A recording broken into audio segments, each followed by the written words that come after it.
Et alors, nazwaki message bien aimé, na kolandisa mananzela na vision, oyo molimo na nzambe, ezalaki kotalisa na ngai aéroport. Oyo namonaki aéroport yango namoni mekasi molile ezalaki makasi na kati na aéroport. Mekasi ntango nazalaki kopusa vision musika na ye komona na kati na aéroport oyo ezali bandako etongami. Natali na kati na aéroport esika oyo avion esengeli eya kodekole to pe eya kokita ezali te. C'est-à-dire que ba avion oyo ezalaki na se moyen emata ezali te, ba avion oyo pe ezali pe na likolo moyen pe ekita na esika wana ezali te.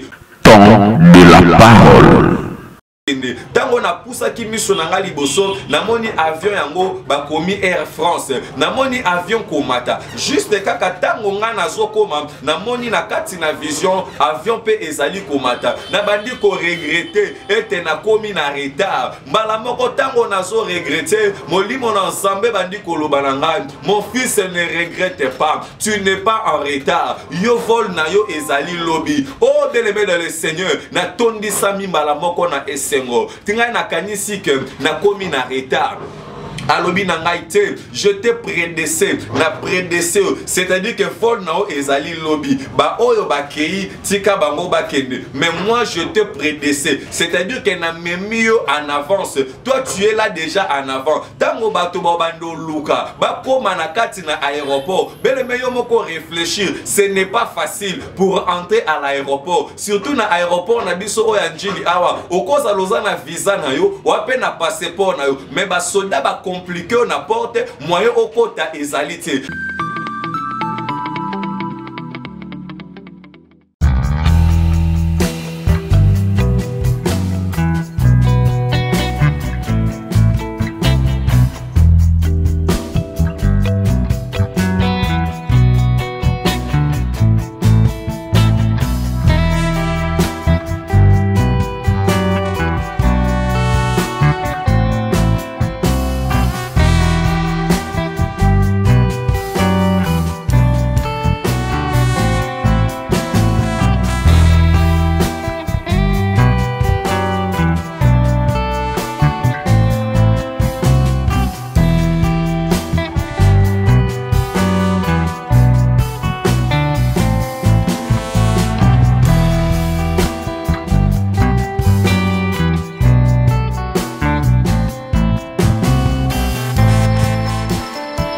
Merci bien très chers amis fidèles internautes, vous nous suivez partout dans le monde sur www.rdc News et sur nos chaînes partenaires. La Boyomèse officielle TV, abonnez-vous massivement, nous sommes l'église Mission évangélique d'intercession internationale MEI, où ils allaient organiser mon bangé na séminaire d'enseignement et évangélique sur les ouvertures. Il y a bofongwami na mabala, bofongwami na misala, bofongwami na makambu nyonso, où ezali ko limiter to pe ezali ko bloquer ba vie ya bana na nzambe. Ya ngwana to bengi yango séminaire évangélique d'enseignement sur les ouvertures. Bien-aimés dans le Seigneur, chacun de nous a besoin des ouvertures. Na makambu nyonso surtout oyo azali kosala. Mon côté na sena mukili oyo asalaka eloko na ye po ezala bloquer. Topé pour ezanga succès, topé ezanga pour se multiplier. Même notre Seigneur Jésus-Christ, lorsqu'il était en train de marcher pour le compte de l'évangile pour sauver ce monde,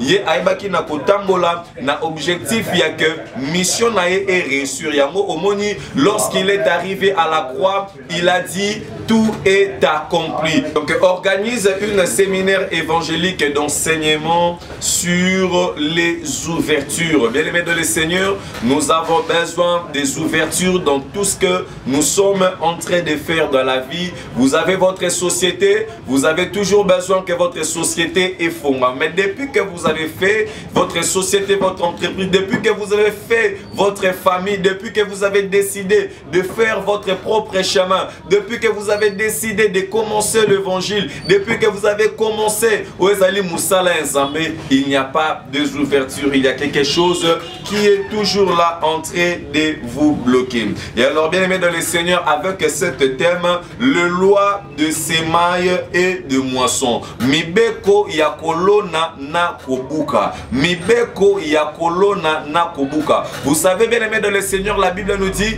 même la nature ne vous enseigne-t-elle même pas. Tozali komona ba mama bake na bilanga, bake na ba graine, ba koti na bilanga, ba bongisi premièrement mabele, na sima ya kobongisa mabele, ba mama bazui semence, ba loni. Et alors tango ba loni, ba kozonga na sima mikolo, et après ba komona oyo bango ba lonaki eboti ba makambo mosusu, eboti ndunda, eboti matembele, okomona même libata, azana besoin à se multiplier. Okomona même soso, azali na besoin à se procurer makambo e fongwama, e komape ebele, bakomape ebele. Mais bo fongwami ya mabota ezo zalate. C'est-à-dire qu'il y a quelque chose qui est bloqué. C'est-à-dire qu'il y a beaucoup de gens sur cette terre, tozali ko ignorer loi tope mibeko oyo ezali ya kolona na kobuka. Bien-aimé dans le Seigneur, otala na sena mokili aro, il y a beaucoup de gens abanda libala mais a ignora mibeko ya kolona na kobuka. Eza na batu,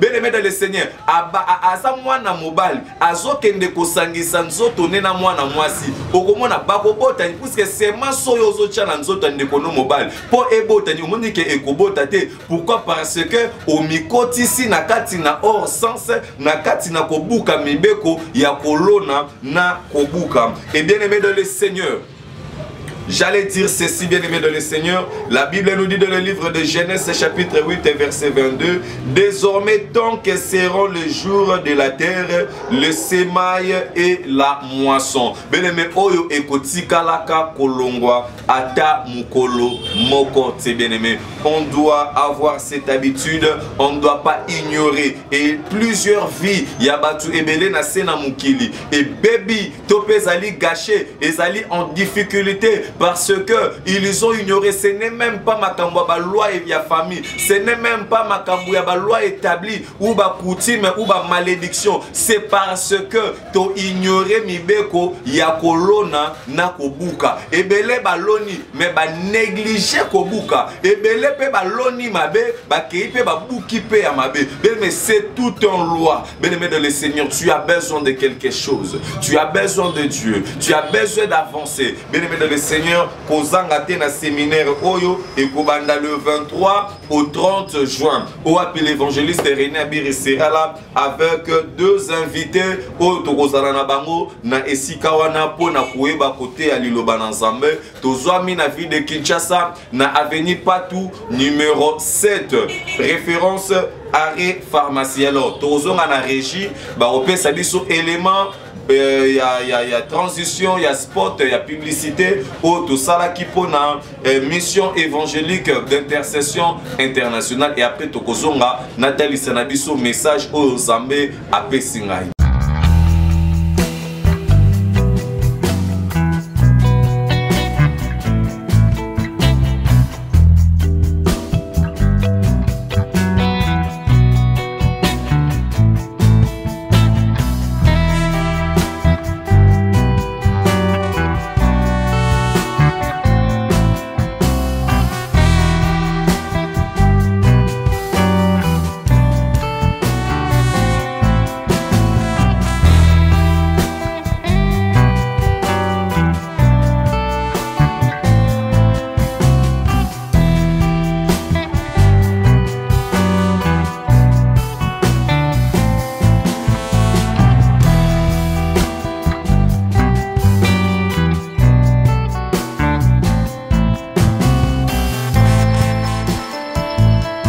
Merci bien, très chers amis fidèles internautes. Nous sommes déjà de retour. Il y a émission Oyoyo évangélique. Puis l'évangéliste Renabi Razali ko partager nabiso où ezali vision topé message Oyo nasili kozwa nanzela na molimo na nzambe nanzela na vision Bible ezali kolobete Dieu nous parle tantôt d'une manière tantôt d'une autre et ma commise ezali kolobela biso na mukanda na Joël. Je répandrai mon esprit sur toutes tes chairs, vos filles et vos fils prophétiseront et des vieillards auront des songes. Et bien aimés de le Seigneur, nous sommes dans les temps où le Saint-Esprit est là sur nous, nous qui sommes le corps et les temples du Saint-Esprit. Le Saint-Esprit est en train de nous utiliser tantôt d'une manière, tantôt d'une autre pour pouvoir propager ou partager la parole de Dieu. Et alors, nazwa ki message bien aimé, na kolandi samalanzela na vision, oyo molimo na nzambe ezalaki kotalisa na ngai aéroport. Oyo namonaki aéroport ango namoni mekasi molile zalaki makasi na kati na aéroport mekasi tango nazalaki kopusa vision musika na ekomona na kati na aéroport oyo ezali bandaku etongami natali na kati na aéroport esika oyo avion esengeli eya kodekole to pe eya kokita ezali te, c'est-à-dire que ba avion oyo ezalaki na se moyen emata ezali te, ba avion oyo pe ezali pe na likolo moyen pe ekita na esika wana ezali te. Pourquoi? Parce que lié topé esika oyo ebongisami pona ba avion kokita esika wana ezali ya kotondisama na bandaku ekomi lokola lieu d'habitation. Bato batongi babilanga, bato batongi bandako, bato batongi bandako, namoni bandaku ya ba niveau moko, namoni bandaku ya ba immeuble, namoni bandaku ya ba 3 niveaux, namoni bandaku ya ba 2 niveaux. Batu batongi bandaku lieu ya aéroport ekomi lieu moko habitable. Natondi samaki vraiment na mawa tango na poussi encore vision na ngai na kati na mozindo pona koluka ko comprendre o ezali aéroport et puis na ko sosola malamu o ezali bandaku o ezali ya kotongama na kati na aéroport. Bien-aimé dans le Seigneur, ma komelo beli biso na mukanda na Luc chapitre 19 verset 46, ma maison sera une maison de la prière mais vous en avez fait une caverne de voleurs. Bien-aimé dans le Seigneur, notre corps est le temple de Saint-Esprit, c'est la maison de Dieu. Ezali esika oyo nzambe ayaka kokita pona ko se manifester pona ete ko utiliser biso très puissamment. Bible ezali koloba na biso, votre corps est le temple de Saint-Esprit, l'esprit de Dieu habite en nous. Donc bien aimé, nzoto na biso batu esengeli to bongisa yango malamu, ko bongisa nzoto na biso ezali na ko éviter mabe, ezali kolongola o ezali ba wenze, ezali kolongola o ezali bandaku o ezali ya kotongama na kati na aéroport. Beleme bandaku o etongami na kati na aéroport yangwana nde tozali komona incrédulité o etondisami na mitema ya bana na nzambe ebele bazali wana na kati na aéroport me kasi batikeli nzambe esika te ya kokita pona kosala musala na kati na bana na nzambe. Moye ba témoignage ezala na kati na ba église ezali te puite mingi bazali koya kosambela bazali na kati na konzima te, mingi bazali na kati na incrédulité na kati na mitema na bango. Beleme aéroport etondisami na bandako moye esika nzambe akita ezali te. Beleme dans le Seigneur, totika bien-aimé kobebisa o ezali nzoto na biso o ezali temple ya molimo na nzambe totikelela nzambe esika na kotala o ezali aéroport esika oyo esengeli ba avion ekita avion o ezali kokita ezali na symbole ya lipamboli avion o ezali kokita ezali na symbole ya bénédiction mais kasi ezali kozwa esika kokita te puisque souci ya siècle présent souci ya mokili etalisami na kati na église na kati na na nzambe.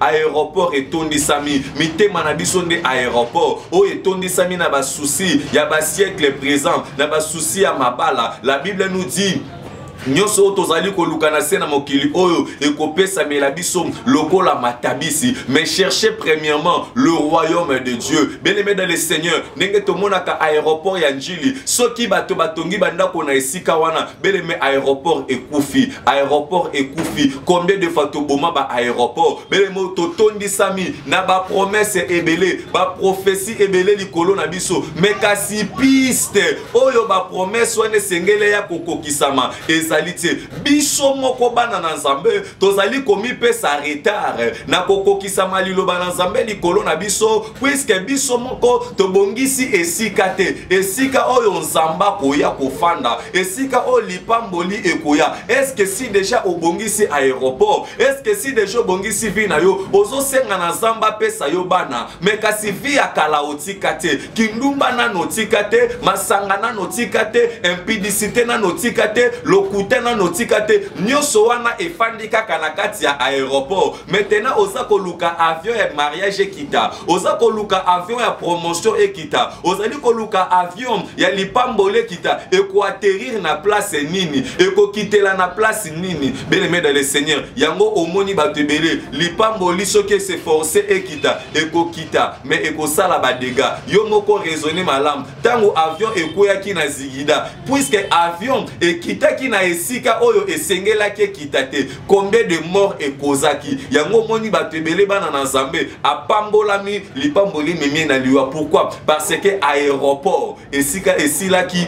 kobongisama malamu te. Bien-aimé dans le Seigneur, na tungisama ki mingi na molimo na ngai pona kotala na tina ete aéroport ezalaki na esika te, place oyo ba avion bandaki kokita, mais place yango ekomi lieu habituel, ekomi lieu o esika bato bakomi kofanda, ekomi lieu d'habitation. C'est-à-dire que avant ezalaki siko ba avion ebande kokita. Yango wana bien-aimé ebele bana na Nzambe, avant obande komona loboko ya Nzambe, avant obande ko témoigner, avant ozalaki soko beleli omoni Nzamba ya nolio, mais kasi lelo ezali susu kate ebele bazo ba aéroport bateka yango même na ba expatrié pour te batonga basi bien-aimé dans le Seigneur, to ebana ko récupérer ba aéroport na biso, to ebana ko récupérer ozali kondima na biso avion ata emati suka na yango ekozanga ko kitate likolo na biso. Bien-aimé dans le Seigneur, nous sommes des enfants de Dieu, on doit toujours continuer à croire à notre Seigneur Jésus. Et alors tango na moni aéroport wana etondi sami na bandako ebele, na moni molimo na Nzambe kozwa ngai komema ngai na kote mususu, alakisi ngai pe aéroport mususu, alobi na ngai tala omoni oyo ezali pe aéroport nde esika. Tango na pusi misu na ngai na ekomona aéroport ezalaki vraiment na piste moko munene, mais kasi na monaki avion ezalaki wana moko. Pendant que tozali kopusana, tango ngai na komi na aéroport yango na moni avion wana ko décoller, na bandi kolela na lobby ngai vraiment na komi na retard, na komi koebisa bi qu'est-ce que tu m'as fait au komi singai awa na retard, falaki na koma avant pour na décoller ensemble na avion o euti kokende. Tango na poussa ki miso na ngali boso na moni avion yango ba komi Air France, na moni avion komata juste kaka tango nga na zo koma na moni na kati na vision avion pe ezali komata, na bandi ko regretter ete na komi na retard. Mbala moko tango nazo regretter molimo na Nzambe bandi koloba na ngai, mon fils ne regrette pas, tu n'es pas en retard, yo vol na yo ezali lobby. Oh bien-aimé dans le Seigneur, na tondi sami mbala moko na esengo tingai na kanisi ke na komi na retard. Alobi na ngai te, je te prédécé, na prédécé, c'est-à-dire que vol nao ezali lobby, ba oyo ba kei tika bango ba kende, mais moi je te prédécé, c'est-à-dire que na memio en avance, toi tu es là déjà en avant. Tango bato ba bando luka, ba koma na kati na aéroport, bele meyo moko réfléchir, ce n'est pas facile pour entrer à l'aéroport, surtout na aéroport na biso oya njili awa, okoza loza na visa na yo, wape na passeport na yo, mais ba soda ba compliqué on apporte moyen au côté ezalité. Mais bien aimé dans le Seigneur, pendant que Nazalé Komonengo, j'étais inquiet, nakomaki na souci. Il me dira, Abiri, tu n'es pas en retard. J'étais juste prédesté. Donc c'est-à-dire que tu es en avance. J'étais mis en avance de plusieurs. Pendant que Bisoto Mimona Katouane en retard, laisse-moi te dire, tu n'es pas en retard. Le Seigneur Jésus t'a mis en avance de plusieurs personnes. Pendant que yo omona ke obotate, mais tu es dans la maison de mariage. Pendant que yo omona obotate, laisse-moi te dire, tu n'es pas en retard à Kobota. Même si au commune à 60 ans, tu n'es pas en retard. C'est juste que le Seigneur t'a prédesté. Zambe a mis en avance. Soukana soukase, l'avion viendra toujours te prendre. Tu auras toujours des enfants. À condition que aux alalakati à aéroport, à condition que au croire na combo ya Seigneur Jésus comme Seigneur et Sauveur. Et bien aimé dans le Seigneur, je me suis vu en retard. Combien de fois bien aimé, batebele bamimonaka en retard. Yake akoma na poto kala azwaka mukanda te aza mwasi me libale zoyate ba fiancé bazoyate atali âge na ye amimoni ke aza en retard. Mais laisse-moi te dire, tu n'es pas en retard. Avec Dieu on n'a jamais été en retard. Mais il suffit d'obéir à la voix de Dieu. Ce qui n'a pas désobéissaki mais alinga ka memanga na voix na te. Puisque j'ai obéi, il m'a amené. Alors je t'ai juste prédesté. Je t'ai mis en avance. Natio en avance. Mais avec Dieu, nous sommes la tête et non la queue. Nous sommes de la race de vainqueurs. Nous sommes de la race de victorieux. Et bien aimé, la Bible nous dit, dans le livre de Matthieu chapitre 3, verset 2, répentez-vous, répentez-vous, car le royaume de cieux est proche. Ce qui est proche, c'est-à-dire qu'on doit s'apprêter. Bien aimé dans le Seigneur, on doit s'apprêter. On doit se préparer pour l'avion. L'avion viendra demain. Jésus revient bientôt. On doit s'apprêter. La Bible me dit, bien aimé, répentez-vous, car le royaume de cieux est proche. Moi, je me suis vu en retard, mais l'Esprit de Dieu m'a dit que j'étais mis en avance. J'étais juste prédesté. Oh, bien aimé dans le Seigneur, je me suis vu en retard, mais hors l'Esprit de Dieu, quelle grâce, quelle grâce, quelle faveur d'obtenir et de voir cette vision. Bien aimé, j'ai beaucoup de problèmes dans ma vie, j'ai beaucoup de questions dans ma vie, j'ai beaucoup d'inquiétudes dans ma vie, mais quand j'ai vu cette vision, le Seigneur me dit que j'étais juste prédesté, c'est-à-dire nature en avance. Je t'ai préparé déjà, j'étais déjà mis à la disposition. Oh mon Dieu, bien-aimé dans le Seigneur, répentez-vous, car le royaume des cieux est proche. Ce qui est proche, on doit s'apprêter déjà. L'Esprit me dira, ton avion est koya lobby. Avion na yo koya lobby. Lelote, yonde na tse yo pona avion na yo et koya lobby. Tu n'es pas en retard. Quand tu te vois en retard, quand tu te vois tomber dans des faiblesses, c'est quand Dieu te voit, tu es fort. Bien-aimé dans le Seigneur, nous sommes de vaillants héros. Nous sommes des victorieux avec notre Seigneur Jésus. Attachons-nous seulement à Dieu et il te fera arriver. Na esika oyo esengeli okuma. Attache-toi à Dieu, crains Dieu. C'est lui qui a précédé, bien-aimé dans le Seigneur. Il est celui qui craint Dieu. C'est lui qui craint Dieu. Il est celui, bien-aimé, que Dieu a prédesté. Bien-aimé dans le Seigneur, je commençais à m'inquiéter. J'ai commencé à pleurer. Oh mon Dieu, je suis venu en retard. Avion déjà et mati. Et natikali. Non, bien-aimé, ce n'est pas question qu'il natikali, mais c'est question d'être là à l'aéroport. L'avion vient demain. Bien-aimé dans le Seigneur, je ne sais pas. Peut-être après avoir fait cette vidéo, n'habitez au Zamba Bongisi. Tu es là, bien-aimé, ne sois pas pressé, sois patient, sois là à l'aéroport. Je nous invite tous à venir dans l'aéroport de Saint-Esprit, à venir à l'aéroport de Dieu, à l'aéroport de salut, puisque quand Jésus viendra, bien-aimé dans le Seigneur, Nanganayo, tous s'y retrouver dans le paradis. Bien-aimé, tout bang ensemble et vous allez la vie sur quelque chose de bien. La répétance, c'est s'engager à ne plus répéter où est allé l'ancienne vie. Détachons-nous de l'ancienne vie, tout le monde a un mauvais aéroport, tout détruire ba œuvre surtout ya kala, où ezali ko étouffer kondima na biso, où ezali ko étouffer aéroport na biso, nyonso où ezali ko sala ete bénédiction et atterrir te na ba vie na biso. Il y a des familles comme ça, oyo ba teka ba piste ya aéroport, chaque mboka ezalaka na lié aéroport na yango, ndengo so mona pe mutu na mukili azalaka pe na aéroport na ye, c'est-à-dire que esika oyo ye azali ko recevoir makambo, oyo azali ko recevoir ba bénédiction. Nde tozo mona lelo bakoma koteka ba terre ya na batu mususu aéroport ya famille bateka, ndozo ka bateka bénédiction. Famille mobimba mutu alaka na ba relation ya bien azalaka te, il n'y a pas des entrées, il n'y a pas de sorties. Pourquoi bazwa aéroport bateka na monde des ténèbres? Mais je nous invite à être là. Tous les aéroports de votre famille qui ont été détruits, comme lié siège à l'institution démoniaque, nous allons les détruire. Jésus, quand il est arrivé à la piste de l'avion, à Talia Lobite, non, bateau ba commissi lié la maison de Dieu, où Esalinda pour y prier, bango ba commissi yango marché. Jésus a commencé à les chasser. Mais